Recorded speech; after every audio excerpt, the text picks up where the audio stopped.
Hello guys, welcome back on my YouTube channel. और आज अपन बात करेंगे, देखो एक इम्पोर्टेंट टॉपिक है। वैसे तो ये टॉपिक जो है काफ़ी सभी का पढ़ा होगा, कहीं ना कहीं आपने पढ़ा होगा। लीफ एब्सेशन या लीफ का झड़ना या फॉलिंग कह सकते हैं कि किसी भी प्लांट के ऊपर। इसके बारे में थोड़ी सी चर्चा करूंगा मैं आपको कि ऐसे क्वेश्चंस हैं जो आप इजीली कर सको, केवल उसी चीज़ों को अपन डिस्कस करेंगे। ठीक है, पहली चीज़ तो अपन देखेंगे कि लीफ एब्सेशन है या लीफ जो है वो गिरती क्यों है। देखो सभी जो भी लिविंग ऑर्गेनिज्म है, लिविंग ऑर्गेनिज्म, चाहे उसमें प्लांट हो चाहे एनिमल, प्लांट हो या एनिमल्स हो, सभी में एक चीज आती है कि प्रत्येक जो सेल है अपना फंक्शन जो है वो परफॉर्म करते हैं कि सेल्स और टिश्यू उस ऑर्गेनिज्म के लिए क्या है, सबसे इंपॉर्टेंट फैक्टर है। जब तक वो सेल्स और टिश्यू काम करती रहती है तब तक वो ऑर्गेनिज्म या जो वो पार्ट है वो सर्वाइव करता रहता है। जैसे जैसे ये सेल या टिश्यू अपना काम करना धीरे धीरे कम कर दे, वैसे वैसे उस ऑर्गन की आवश्यकता उस प्लांट या उस ऑर्गेनिज्म में नहीं रहती है, तो वहाँ से उस चीज़ को रिमूव कर दिया जाता है या वहाँ से उसको हटा दिया जाता है। ठीक है, अब इसे ये जो टर्म है कि इसमें जो कैपेसिटी है, ठीक है ना, फंक्शन कैपेसिटी,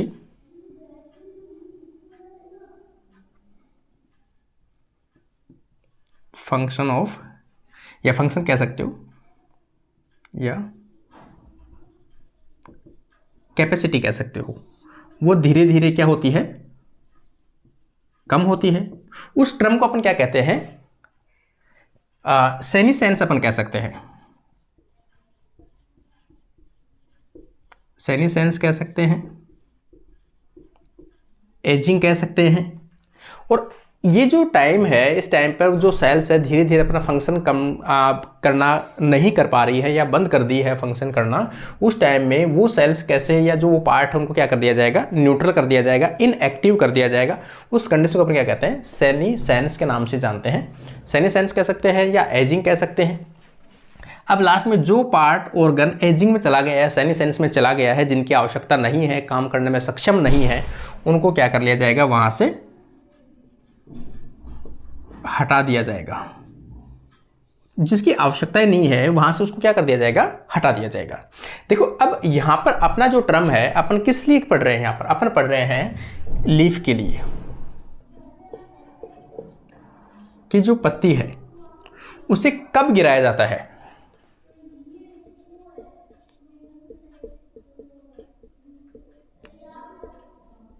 कब गिराया जाता है, उसमें कौन से मैकेनिज्म है, कौन से चीज़ें होती है।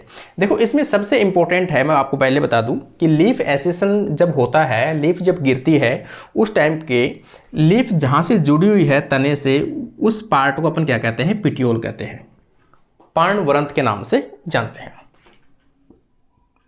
पर्णवृंत। ठीक है, पिटियोल, पिटियोल का जो बेस वाला पार्ट है, ये वाला पार्ट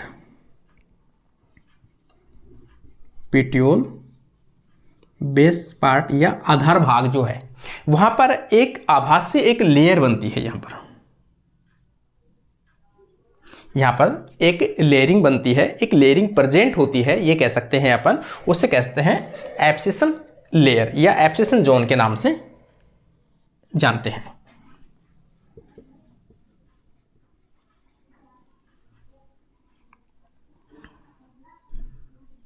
एब्सेशन जोन, इसे क्या कहते हैं, एब्सेशन जोन कहते हैं।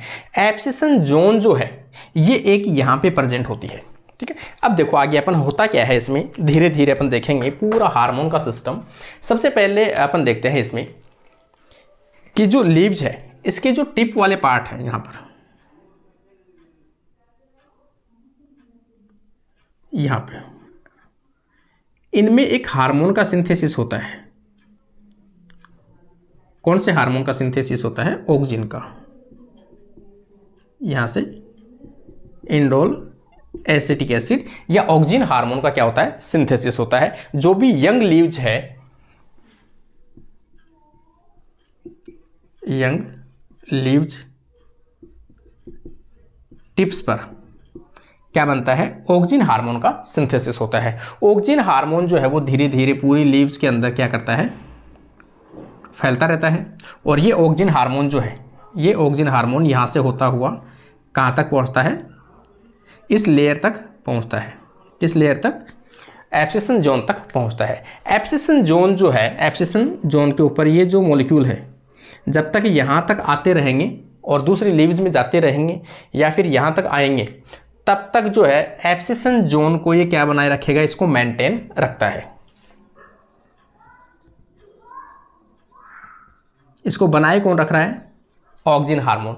ऑक्जिन हार्मोन जब तक सिंथेसिस हो रहा तब तक एब्सिसन जो जोन है वहां पर किसी भी प्रकार के कोई भी फॉर्मेशन या सेल्स का डिग्रेडेशन नहीं होगा। तो यहाँ जो है इस चीज़ को, यहाँ इसको स्ट्रॉन्ग बनाए रखने के लिए ऑक्जिन हार्मोन की आवश्यकता है। जैसे जैसे अपन कहें कि लीव्स कैसी हो गई, ओल्ड हो गई। लीव्स ओल्ड का मतलब है कि वहाँ पर जो क्लोरोफिल है वो धीरे धीरे डिग्रेड होने लगे, क्लोरोप्लास्ट है वो धीरे धीरे डिग्रेड होने लगे, फोटोसिंथेसिस की दर है वो कम होने लगी। तो यहाँ पर green leave convert into yellow. इन सभी कारणों से यहाँ पर फोटोसिंथेसिस की दर है वो कम होने लगती है। फोटोसिंथेसिस की कम दर होगी तो यहाँ पर क्या है, ऑक्सीजन का सिंथेसिस भी धीरे धीरे क्या होने लगेगा, कम होने लगेगा। तो ये भी धीरे धीरे इसका सिंथेसिस भी कम हो जाएगा। ऑक्सीजन का सिंथेसिस जैसे जैसे धीरे धीरे होगा, ये यहाँ से क्या होगा, यहाँ तक पहुँचेगा नहीं, इसको मेंटेन कोई नहीं करेगा। फिर एक कंडीशन ये कह सकते हैं, ऑक्सीजन का अगर सिंथेसिस यहाँ से नहीं है और अगर लीफ को बचाए रखना है, लीफ को ग्रीन बनाए रखना है, लीफ को यहाँ अटैच करके रखना है, तो ऑक्सीजन का होना जरूरी है। लीफ क्या, ऑक्सीजन क्या करता है, एब्सिसन लेयर को इनहिबिट करके रखता है ना, इनहिबिट, इसको रोके रखता है। ठीक है।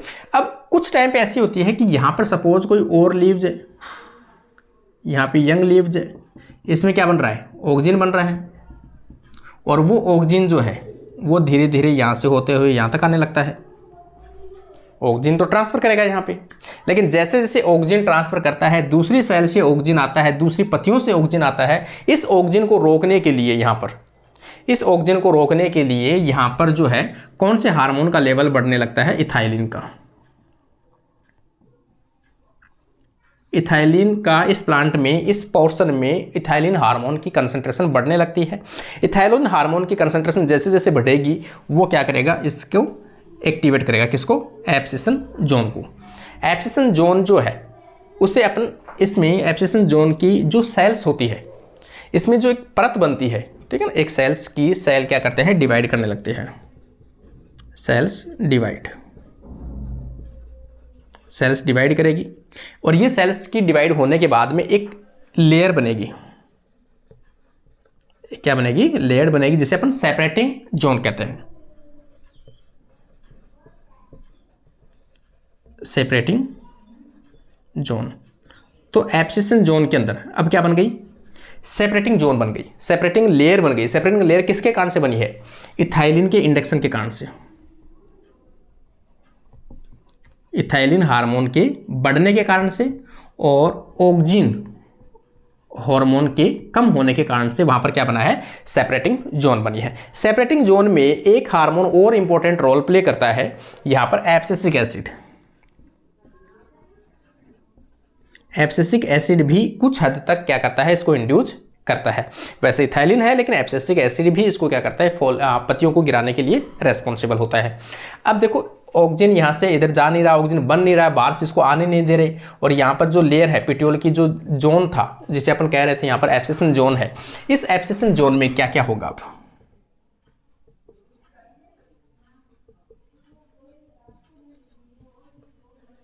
एब्सिसन जोन, एब्सिसन जोन की जो सेल्स है, कौन सी cells, separating cells. Separating cells में सबसे पहले डिजोल्व, क्या डिजोल्व होगा या क्या ब्रेक होगा, तो वहां पर सबसे पहले इसकी जो मिडल लेमिली, मिडल लेमिली धीरे धीरे क्या होने लगेगी, ब्रेक, या डिजोल्व होने लगती है। ठीक है, इसका मतलब डिजोल्व करने के लिए कौन से एंजाइम एक्टिवेट होते हैं, इन्हें अपन कह सकते हैं सेल वॉल या फिर कह सकते हैं wall digestive enzyme. Wall digestive enzymes क्या होंगे, एक्टिवेट होंगे। वॉल डाइजेस्टिव एंजाइम में जैसे पॉलीग्लैक्ट यूरोनेज, जैसे पॉलीग्लैक्ट यूरोनेज है, इसके अलावा सेल्यूलेज है, ये एंजाइम्स क्या है यहाँ पर एक्टिव हो जाते हैं। इनका सिंथेसिस, इनका लेवल जो है यहाँ पर बढ़ जाता है एब्सिसन के अंदर, और ये क्या करता है मिडल लेमिला के जो मिडल लेमिला का जो कंपोनेंट है, ठीक है, मिडल लेमिला जो बनी हुई है वहाँ पर कैल्शियम आयंस को रिमूव करते हैं, मिडल लेमिला को डिजोल्व करते हैं। इसके साथ साथ में यहाँ पर जो प्राइमरी सेल वॉल है इनको भी क्या करते हैं, डिजोल्व करने लगते हैं, जिनके कारण से धीरे धीरे पूरा जो सिस्टम है, आसपास की ये जो सेल्स है वो क्या होती है, डैमेज होने लगती है, यहाँ से पूरी डिजोल्व होने लगती है, और यहाँ पर कुछ इस प्रकार की जो स्ट्रक्चर है वो बन जाएगी। कुछ टाइम बाद यहाँ पर एक स्ट्रक्चर ऐसी बनेगी, इस प्रकार की स्ट्रक्चर, ये स्ट्रक्चर इसमें बन जाती है। अब इसमें केवल क्या बचा है, वेस्कुलर बंडल बचा है, वेस्कुलर बंडल बचा हुआ है। अब वेस्कुलर बंडल जो है उसमें क्या क्या होता है, जाइलम होता है, वेस्कुलर बंडल,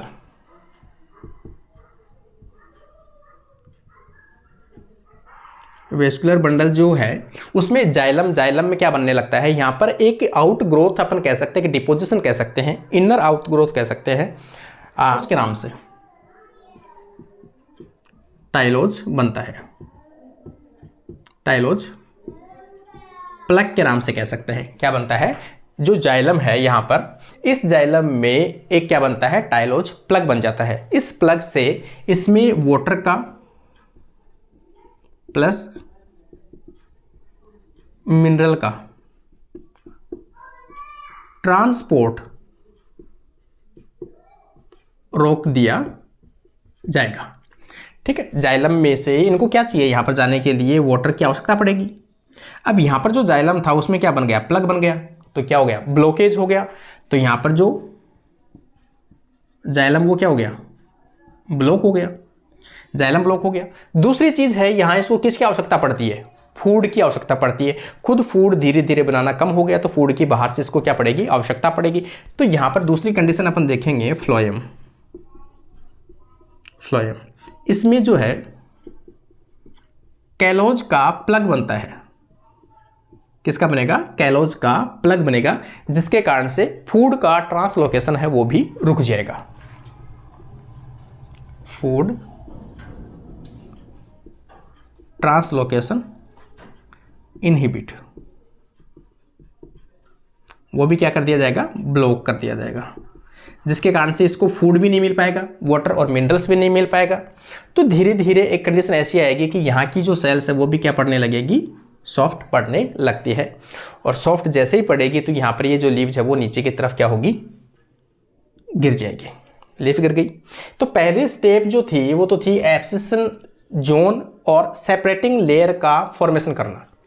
पहली स्टेप कौन सी थी, एब्सिसन जोन और सेपरेटिंग लेयर का निर्माण करना, लीफ को गिराना।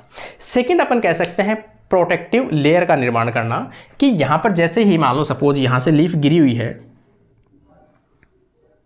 यहां कभी लीफ लगी हुई थी, तो ये जो पार्ट है इसे अपन क्या कहते हैं, स्केयर कहते हैं, लीफ स्केयर, लीफ स्केयर कहते हैं। जहां से लीफ कभी जुड़ी हुई होगी वो जो निशान है, वो जो कंडीशन है उसे क्या कहते हैं, लीफ स्केयर के नाम से जानते हैं। ये क्यों बनता है, देखो बनने का कारण सीधा सा ही है कि जैसे ही लीफ यहाँ से गिरी है तो यहाँ से क्या हो सकता है, इन्फेक्शन होने के चांसेस बढ़ जाते हैं बाहर से, क्योंकि डस्ट के पार्टिकल में है, डायरेक्ट ओपन एनवायरनमेंट में है, तो यहाँ क्या होता है, इन्फेक्शन होने के चांसेस बढ़ जाते हैं।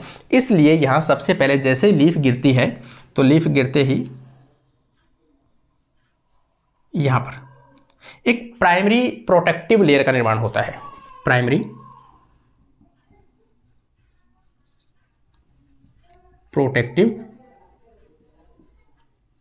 लेयर का निर्माण किया जाता है। ये प्रोटेक्टिव लेयर पर डिपोजिशन होता है। किसका डिपोजिशन है? लिग्निन प्लस सुबेरियन, ठीक है ना। लिग्निन और सुबेरिन का डिपोजिशन होने के कारण से इसकी स्ट्रक्चर एकदम हार्ड हो जाती है और इसमें इन्फेक्शन वगैरह नहीं होता है, ठीक है। कुछ टाइम के बाद में धीरे धीरे इसके अंदर की तरफ अगर अपन देखेंगे तो यहाँ पर जो कैम्बियम है, ठीक है ना, कॉर्क कैम्बियम है, इसके अंदर की तरफ से एक सेकेंडरी प्रोटेक्टिव लेयर का निर्माण हो जाता है। और वो किससे बनता है? एक्टिविटी ऑफ, किसकी एक्टिविटी से बनेगा? यहां पर कॉर्क कैम्बियम के डिवीजन से, कॉर्क कैम्बियम से। कॉर्क कैम्बियम की सेल जो है वो डिवाइड होकर एक अंदर की तरफ एक लेयर और बनाएगी, प्रोटेक्टिव लेयर, जिसे अपन कहते हैं सेकेंडरी प्रोटेक्टिव लेयर। तो इस प्रकार से इसको पूरा प्रिजर्व कर दिया जाता है, इसको प्रोटेक्ट कर दिया जाता है ताकि इसमें किसी प्रकार का इन्फेक्शन ना हो सके और लॉन्ग टाइम तक ये जो है स्केयर ये यहाँ पर बना हुआ रह सके। तो ये कंडीशन जनरली अपने को देखने को मिलती है। ये पूरी मैकेनिज्म है लीफ एब्सेशन और लीफ का झड़ना या फॉलिंग। उसमें कौन से हार्मोन कंट्रोल करते हैं, कैसे कैसे हार्मोन कंट्रोल करते हैं, इसमें कौन से प्लग बनते हैं, वो सभी चीज़ें मैंने आपके साथ में शेयर की है। तो उम्मीद करता हूँ आप लोगों को पसंद आया होगा। फिर भी कोई भी डाउट है तो आप कमेंट में सेक्शन में जाकर कमेंट ज़रूर कीजिए, ताकि इसका कोई भी सोल्यूशन होगा या कोई भी डाउट होंगे तो ज़रूर क्लियर करेंगे। तो आज के लिए अपनी छोटा सा वीडियो था, कंप्लीट होता है। Thank you friends.